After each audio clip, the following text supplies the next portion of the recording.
મંથરા ક્યારેય મરતી નથી, ક્યારેય.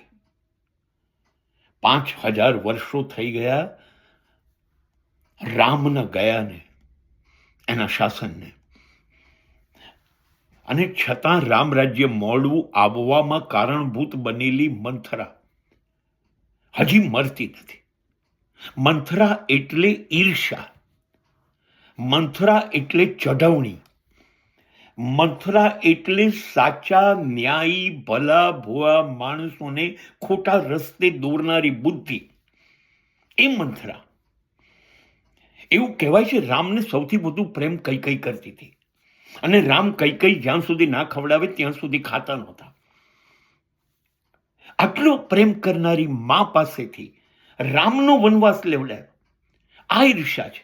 આ જીવે છે અત્યારે સાસુ, વહુ, નણંદ, બહેનો, ભાઈઓ બધાની અંદર જે આ નાલાયકી જીવે છે, એકબીજાને પછાડવાની, એકબીજાને હરાવવાની, એકબીજાનું ખરાબ કરવાની, એકબીજાને વનવાસ આપવાનું, આ માત્ર આ કામ મંથરા કરે છે. અને આ મંથરાઓ હજી અત્યારે આજે પણ ચંપતી નથી.